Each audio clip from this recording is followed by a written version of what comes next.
Bismillahirrahmanirrahim. Assalamualaikum warahmatullahi wabarakatuh. Insya Allah pada kesempatan kali ini kami akan mempresentasikan tugas untuk UAS Introduction to Cost Accounting and Management. Pada kesempatan kali ini kami membahas mengenai UMKM ayam geprek yang berada di daerah Babakan Madang, Sentul.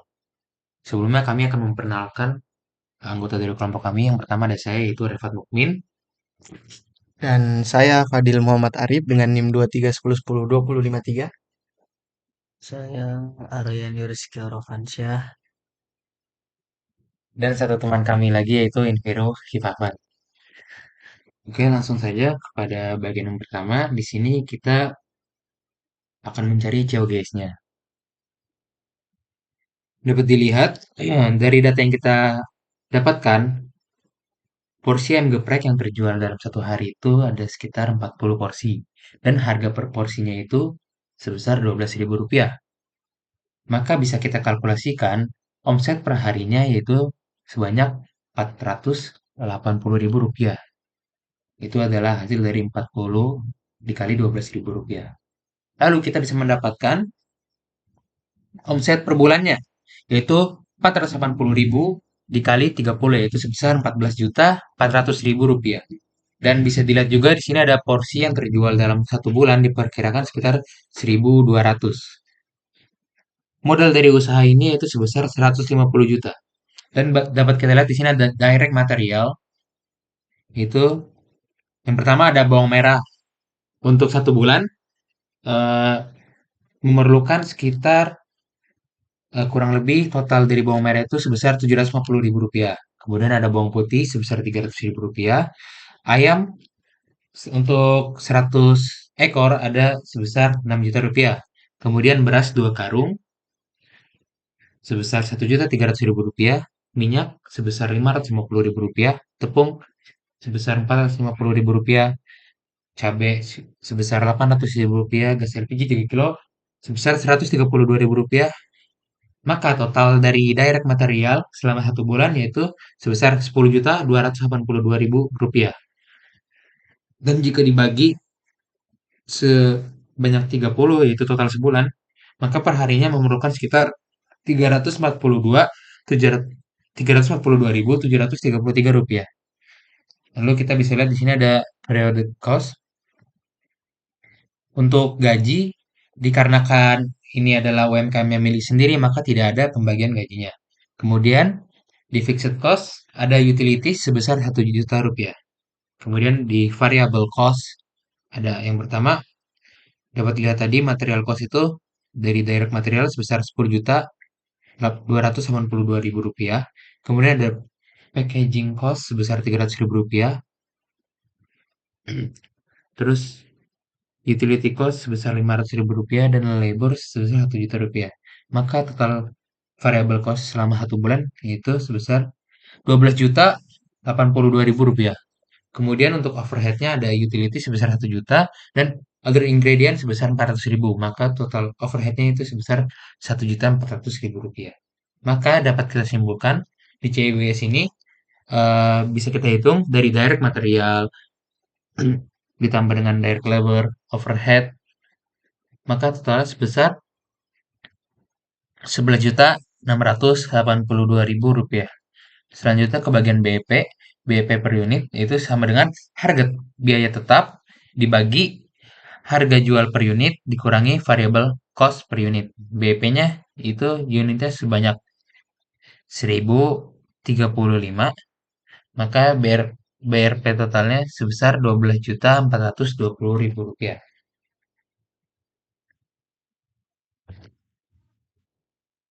Eh, untuk proyek kedua, di sini kita bisa lihat di soal suruh buatlah simulasi operating budget bagi UMKM untuk mencapai kondisi BEP anggaran yang dibuat.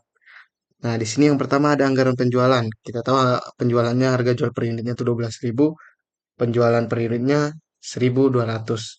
Totalnya ada 14.400.000. Yang kedua, anggaran produksi. Target penjualan per unit itu ada 1.200 untuk satu bulan. Nah, persediaan awal dan persediaan akhir tidak ada, jadi di sini kita bisa lihat totalnya 1.200. Yang ketiga ada anggaran pembelian bahan baku. Kebutuhan bahan baku per unit itu 8.000 dalam satu unit produk dalam satu unit produk. Jumlah produksinya 1.200. Bahan baku awalnya yang kita lihat yang dijelaskan tadi sebelumnya 10.282. Nah, totalnya ada 10.291.000. Direct labor budgetnya jumlah produksi 1.200. Nah, karena di sini tidak ada UMKM milik sendiri, jadi tidak ada pembayaran gaji kepada karyawan. Yang kelima itu ada anggaran biaya overhead.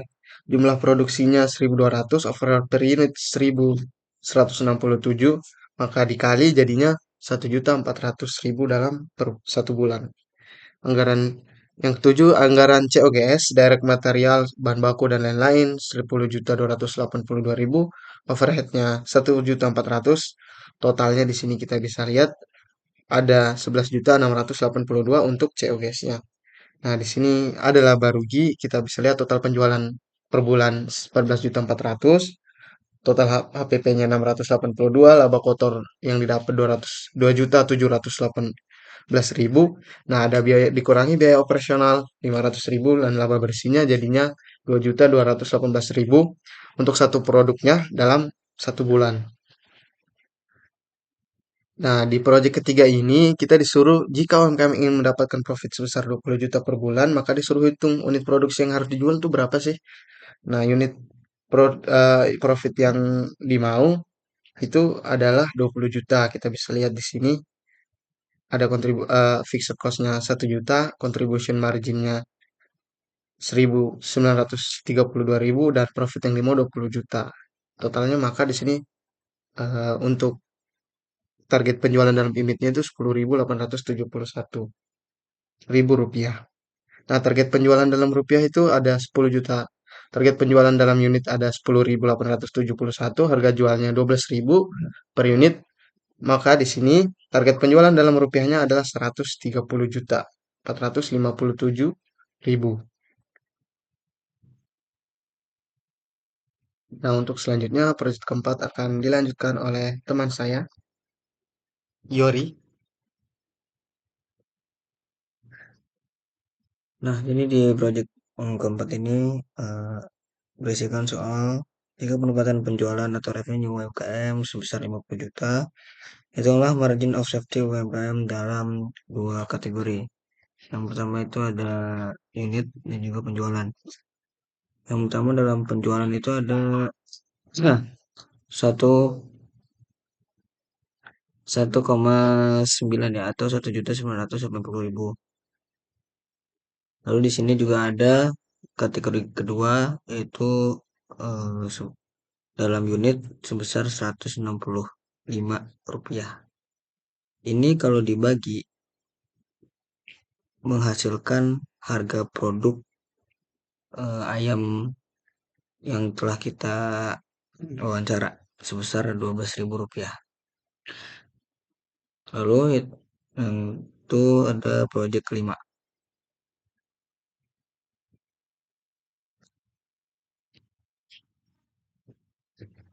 Oke, selanjutnya proyek 5. Pertanyaannya itu, misalkan sebuah UMKM sedang mempertimbangkan pembelian mesin baru atau pertahankan mesin lama. Mesin baru dibeli dengan harga 10 juta dengan umur ekonomis 5 tahun, sementara mesin lama dibeli dengan harga 7.500.000 dengan sisa masa manfaat 3 tahun lagi. Jika mesin lama masih dipertahankan, ada biaya reparasi senilai 5.500.000 rupiah. Dari data ini, identifikasi relevant information and sunk cost yang ada dan jelaskan mengapa menilai biaya tersebut sebagai relevant information and sunk cost.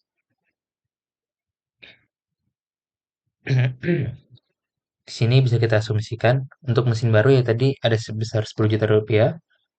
Terus mesin lama yaitu sebesar 7.500.000 rupiah. Tapi memerlukan biaya reparasi mesin lama sebesar 5.500.000 rupiah. Dan dapat kita lihat untuk usia ekonomisnya mesin baru selama 5 tahun, sedangkan mesin lama hanya 3 tahun. Dapat kita lihat di sini untuk mesin baru biaya tahunan yaitu Total dari 10 juta dibagi 5 tahun hanya memerlukan 2 juta rupiah. Sedangkan untuk mesin lama itu totalnya sebesar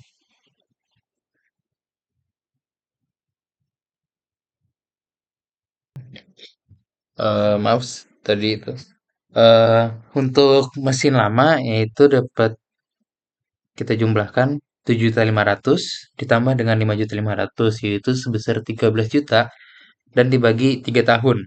Maka biaya tahunannya itu sebesar 4.333.333 rupiah. Maka kalau menurut saya eh untuk sebuah UMKM lebih baik mempertimbangkan untuk mengambil mesin baru yang dimana biaya tahunannya hanya sebesar 2 juta rupiah daripada menggunakan mesin lama yang di awalnya harganya lebih murah cuman memerlukan biaya reparasi, maka lebih menguntungkan untuk membeli mesin baru dan umur ekonomisnya juga lebih lama. Selanjutnya untuk proyek keenam